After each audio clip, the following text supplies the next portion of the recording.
Assalamualaikum, di sini saya akan memberitahukan yaitu makanan yang harus dikonsumsi seperti ibu hamil. Nah, kalian tahu tidak itu plasenta? Plasenta itu ari-ari. Bahwa si bayi itu makan makanan dia tuh dari si ari-ari itu. Penyalur makanannya itu dari ari-ari itu. Jadi, ibu hamil itu harus mengkonsumsi gizi-gizi seperti protein. Oleh karena itu, kebutuhan energi, protein, mineral, dan vitamin bertambah komponen sel tubuh ibu. Nah, tahu tidak ibu hamil itu proteinnya itu 17 gram per hari, atau pada trimester pertama ibu hamil belum bisa makanan normal karena kan dia ASI, mual muntah. Jadi kebutuhan proteinnya belum terpenuhi, tapi diharapkan kebutuhan protein si ibu hamil ini pada trimester pertama yaitu 0-3 bulan proteinnya harus 1 gram atau 1 kilogram berat badan protein dapat mengkonsumsi. Nah, pada trimester kedua ibu hamil sudah mulai mempunyai nafsu makan, jadi diharapkan itu 1,5 gram atau kilogram berat badan atau perharinya diperkirakan dapat terpenuhi.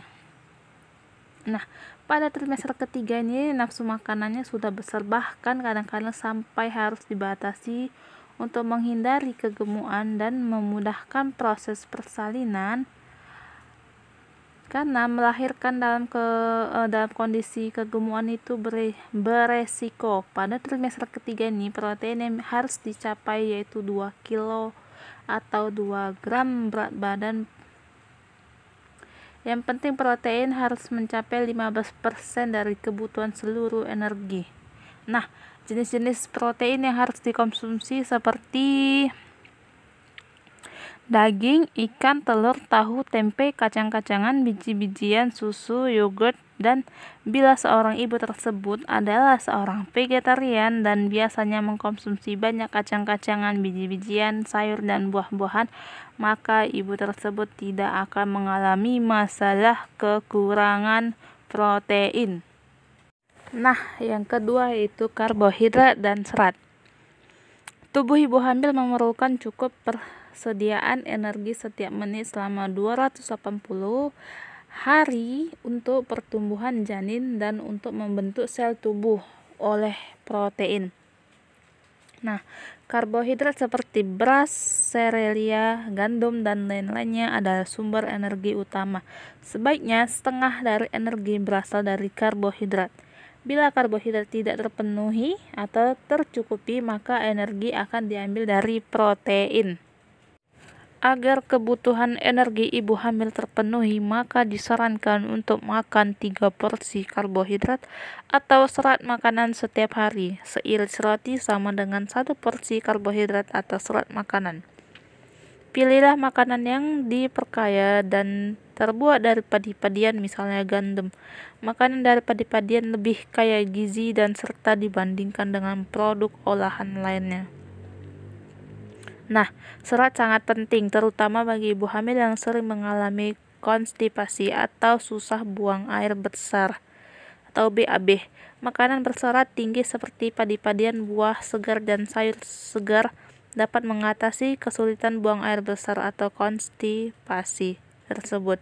Meskipun serat bukan zat besi, tetapi keberadaannya sangat diperlukan. Serat tidak dapat dicerna manusia, tetapi dapat dicerna oleh bakteri dan organisme lain.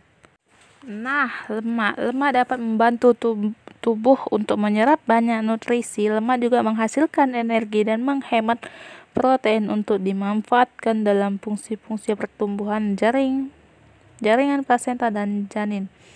Nah, bagi ibu hamil, lemak juga dapat disimpan sebagai cadangan tenaga untuk menjalani persalinan dan pemulihan pasca persalinan. Nah, cadangan lemak yang dapat pada ibu hamil juga bermanfaat untuk membantu proses pembentukan ASI. Pada kehamilan normal, kadar lemak dalam aliran darah akan meningkat pada trimester ketiga. Akan tetapi kebutuhan tetap hanyalah 20-25% dari total kebutuhan energi. Karena itu konsumsi lemak yang berlebihan menyebabkan berat badan ibu hamil bertambah terlalu banyak dan meningkatkan tekanan darah. Dampak lebih lanjut dikhawatirkan plasenta akan lepas sari dinding rahim. Nah, perbandingan kandungan omega 6 dan omega 3 sebaiknya lebih banyak. Meskipun lemak merupakan sumber energi, namun sebagian besar energi yang diambil dari karbohidrat, bayi memerlukan asam linoleat.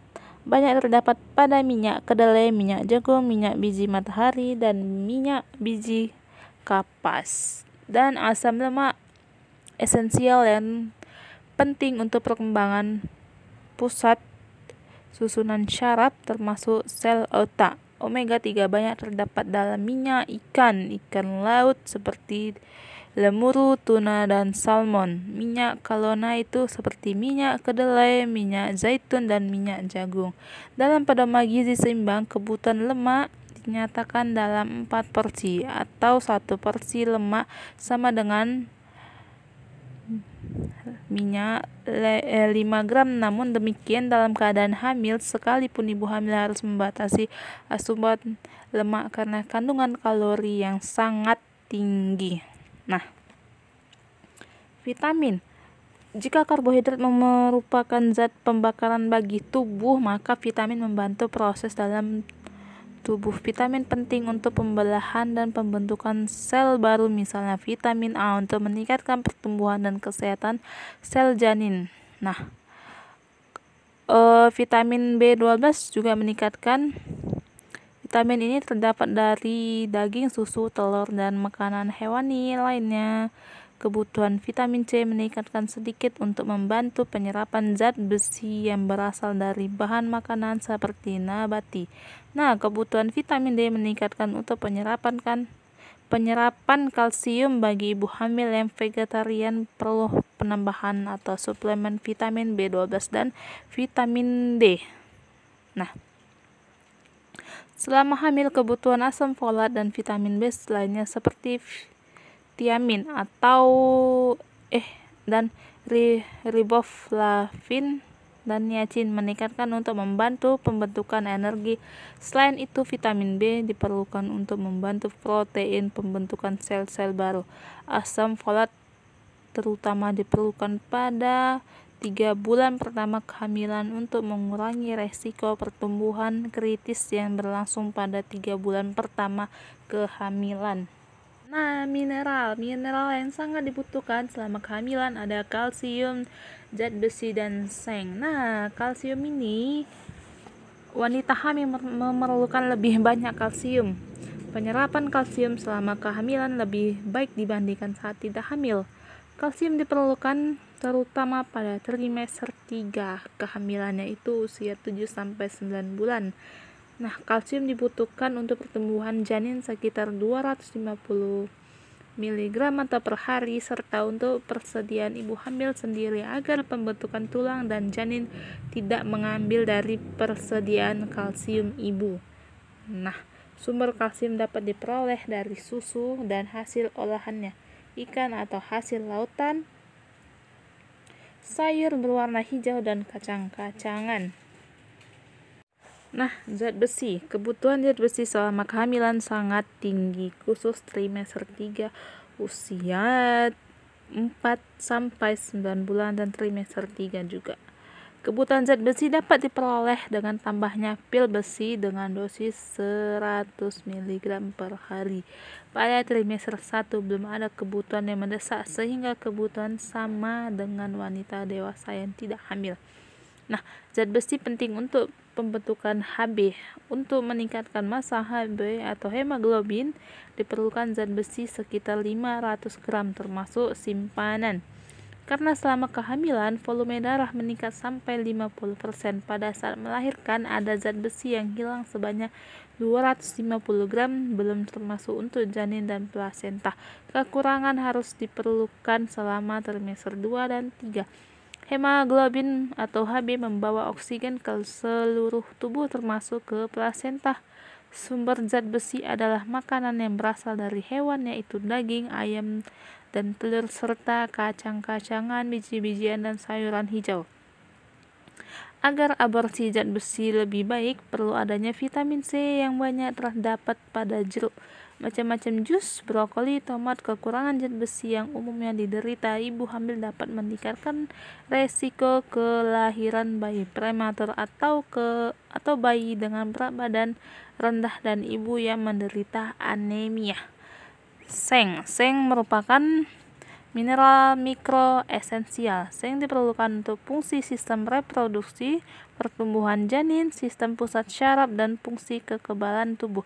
Kekurangan seng akan menghambat pertumbuhan janin dan kandungan, bahkan tidak menutup kemungkinan akan terjadinya kasus kretinisme atau cebol pada bayi yang dilahirkan. Selain itu, konsumsi seng yang tidak mencukupi akan mempengaruhi daya pengecapan dan pembau si ibu. Hal ini akan berakibat pada penurunan nafsu makan si ibu. Selama kehamilan, kebutuhan seng meningkat sampai 2 kali lipat dibandingkan saat tidak hamil. Seng terdapat dalam bahan makanan dari hewan, misalnya daging, makanan yang lautan, unggas, seperti padi-padian. Kebutuhan seng akan tercukupi apabila konsumsi protein cukup. Nah, asam folat. Semua zat gizi diperlukan selama kehamilan, namun asam folat merupakan salah satu vitamin B yang diperlukan mendapatkan perhatian. Asam folat diperlukan untuk membentuk sel baru seperti atau setelah konsepsi. Asam folat membantu mengembangkan sel syaraf dan otak janin. Konsumsi asam folat yang cukup pada minggu-minggu sebelumnya konsumsi dan 3 bulan pertama kehamilan, periode kritis, dapat mengurangi resiko kelainan susunan syaraf dan bayi. Kelainan bisa serius bahkan fatal, karena itu sedapatnya mungkin hal ini dihindari. Asam folat tidak bisa disimpan dalam tubuh, harus diberikan setiap hari. Kebutuhan 0,4 mg per hari. Sumber asam folat adalah hati, sayuran berwarna hijau seperti brokoli, bayam, dan lainnya, jeruk, kembang kol, kacang kedelai, kacang-kacang lain, kacang polong, roti gandum, dan serealia, ragi, dan air. Air adalah nutri. Air merupakan bagian sistem transportasi tubuh untuk mengangkut zat besi ke seluruh tubuh termasuk plasenta dan membawa sisa-sisa makanan ke luar tubuh. Jika ibu hamil mengalami muntah-muntah, maka disarankan untuk minum cairan sebanyak mungkin, minimal 3 liter per hari atau 8 gelas sampai 10 gelas tergantung gelasnya. Kalau gelas kecil belum, otomatis harus minum seperti botol aqua yang ukuran sedang, yang satu botol yang 1,5, berarti harus mengkonsumsi 2 botol per hari. Nah, yodium atau garam. Zat yodium begitu mudah dijumpai pada garam dapur ternyata memegang peran penting pada masa kehamilan. Yodium merupakan bahan dasar hormon tiroksin yang berfungsi dalam pertumbuhan dan perkembangan otak bayi. Ibu hamil dianjurkan untuk mengkonsumsi atau menambahkan yodium. Nah, biasanya dokter akan menganjurkan untuk mengkonsumsi suplemen kapsul yodium mengurangi garam secara rutin. Bagi ibu hamil yang tidak dianjurkan, kecuali atas nasihat dokter, mengurangi sedikit garam baik hamil maupun tidak hamil. Oke, terima kasih. Assalamualaikum warahmatullahi wabarakatuh. Jangan lupa di like, subscribe, and comment, dan follow IG ira_nasution28. Oke, terima kasih. Jangan bosan-bosan melihat konten saya. Wassalamualaikum warahmatullahi wabarakatuh.